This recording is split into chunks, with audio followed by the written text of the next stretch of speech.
Hi guys, it's Amanda here and welcome to the studio. Welcome to another Friday and Inspirational Shorts, where I share with you a particular supply, tool or book that I'm using, that I have used, just to give you a little bit of inspiration to see whether it's something that you would like to use yourself in your creative practice. If you want to see a tutorial for any of the products that I share, then leave a comment. So yeah, let's get on with today. Today we're going to be talking.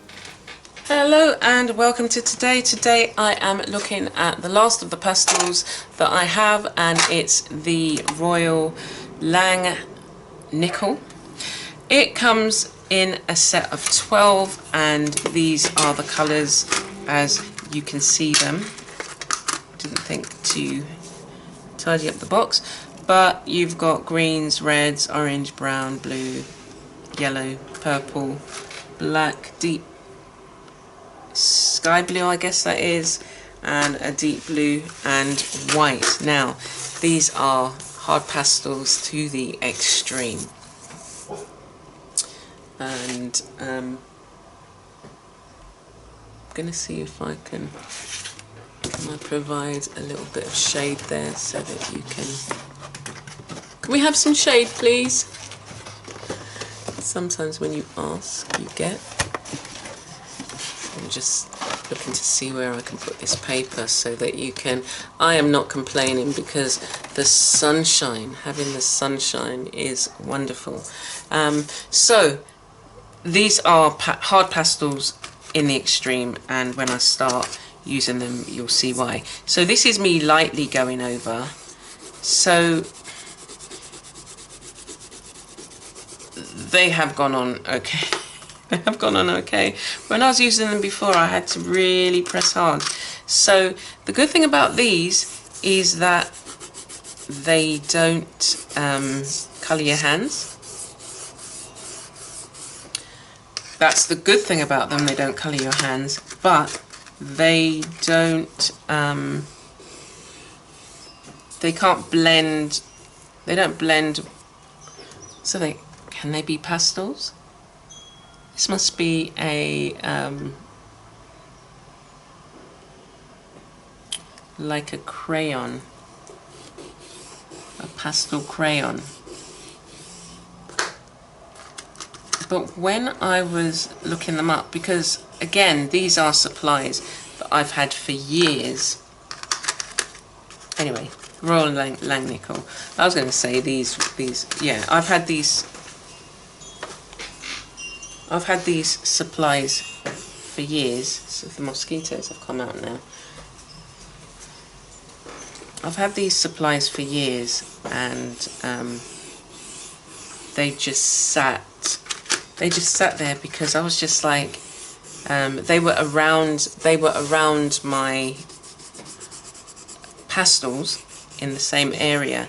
So I was just like, what kind of hard pastels are these? And that's how I said it. What kind of hard pastels are these?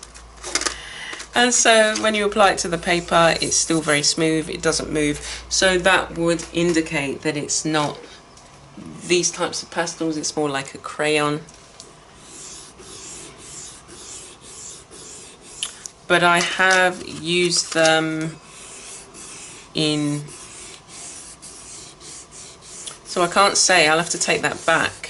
This is not the last pastel in the series. The last pastels you saw last week was the last pastels in the series. These are a kind of crayon type. It's not water soluble because I have tried adding water. They don't move. And so, yeah, this is like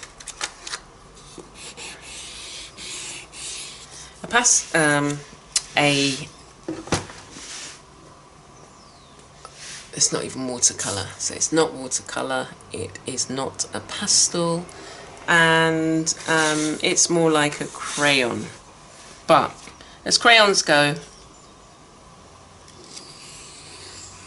they're not too bad. The only thing with these is once you've layered them down, it's difficult to it's difficult to go over them. Sorry, this mosquito has come for its lunch. I think it's already bit me on my elbow, but that's not why you're looking at this, watching this video. Yeah, so it's very kind of, it's not as easy to draw over the top, and in terms of blending, I guess you would just layer the colours to get the kind of effect that you would want. I haven't used them too much. I've used them to create a pastel, or what I thought, because I thought they were pastel, to create a face. And I will show you the images that I created using these. But I do like them to a certain extent. But as I say, you have to kind of really, you know, look to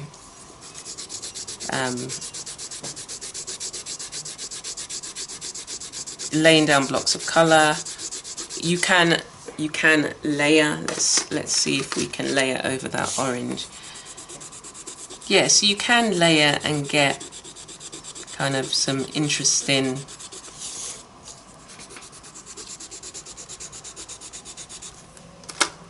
red, interesting colours, but so they're very smooth and they're not dirty. They don't leave your hands dirty. Come in a set of 12, and this is a metal tin. I was just seeing if there was any secret compartments underneath, because I hadn't really looked under there, and you can see how old it is. The tin started to rust, but I really like, I must say I really like it. The only colour, see, this is a charcoal pencil and it's having difficulty going over it, whereas, so this is where it's not been, but to go over it, because it seems to have compressed the paper already. So the only colours that I've found you could then use to go over is the black or the white, to a certain extent. Yeah, the white doesn't really make its mark, but the black will. Yeah, so this was very inexpensive. Again, I bought it so long ago, but they still make art supplies, and it's worthwhile checking out some of the art supplies that they have. I hope this has been kind of useful, because I thought it was something else. I thought they were something else than they were, and this was kind of like off the cuff, with mosquitoes biting me as well. There's some action in the studio. Yeah, so it's interesting. They are interesting to use because of the effect. The paper is very smooth when you finish with it. I guess this would be more for kids, but I don't know. I mean, I've not tried painting on them, so that might be something that I try and do. But again, the supplies that you have, if you're exploring with mixed media, it's useful to have a range of different supplies, and you can always layer. You might get an effect on, say, maybe a different coloured paper that these work really well. So you again have to experiment and allow yourself the freedom to try something and, you know, maybe it not working, or trying something and, you know, exploring the results. So this is my one of my art journals, and I'm just trying to look for a page that, okay, so you might then, you know, has a base page,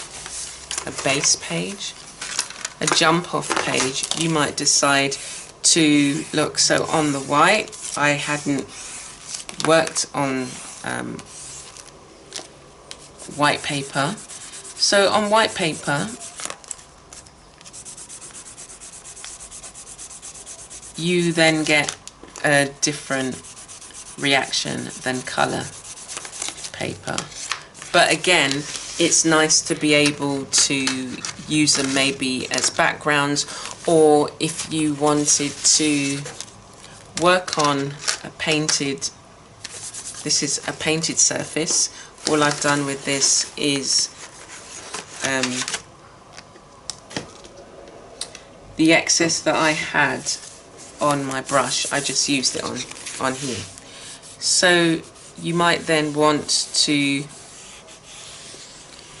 create quick sketches. So this is what I would use it for.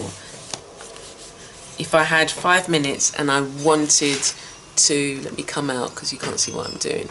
If I had 5 minutes and I wanted to just play, I can just take this, you can carry it around with you, that's useful to carry around with you, and you're not going to get your hands dirty, you don't need water, and you can just, you know, do the beginning, and this is something you've probably seen me do in some of my 100 Days of Pastels, these type of girls, where they're just so, it's so easy to create because you're just, you know, playing, and in that playing you're doing something creative, but you're tapping into a part of the brain that can, you know, provides, you know, you slow down, you focus, you're focusing on what you're doing, you're and then just playing with the colour. So this is the Royal Langnickle. Again, it's not it's not pastels. It's like a crayon, like a hard crayon. It's not like your Crayola. It's not as tacky, not tacky, but with Crayola, if you press too hard, I mean, you can scrape into it. This one you can't. It's very smooth as it goes on, and it leaves, you know, it leaves a smoothness on the paper as well. You can use more than one side, so depending on what you're working on, you know, you've got the flat side, the flattest, the broader side, and then you've got the side that I've been using here. So at the ends, or you know, you can use a corner and get a more pointy, defined effect. See how that works there. Yeah, so just it's again something you just play with. This is relatively cheap enough that even if you had it as a supply and it's not something you use every day, you can again create some backgrounds, and then painting over this you could quite easily do, as with most of your supplies, like with the pastels as well. I've used them and painted with them. Anyway, so that's the Royal Langnickle. It comes in this handy tin that's easy to carry. You don't need any water or anything, and you can just, you know, create imagery, sketches in a little notebook if you want. I'm not sure whether these come in smaller than this set of 12. They may do. I'll leave all the links below for you to have a look and see what other things they sell as part of their range. I'm not sure whether you can get these anymore, but you can get similar. So again, it's always worthwhile having a range of different tools and supplies in your art tools. And the other thing is, don't just get them for the sake of getting them. So if you're going to use them. Don't just have them sitting down. Now, I know I've been guilty of this, but if you are going to get additional supplies, if you're looking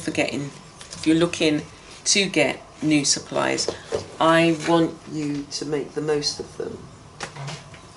Gone are the days where, you know, you have shelves and shelves of, and it's nice.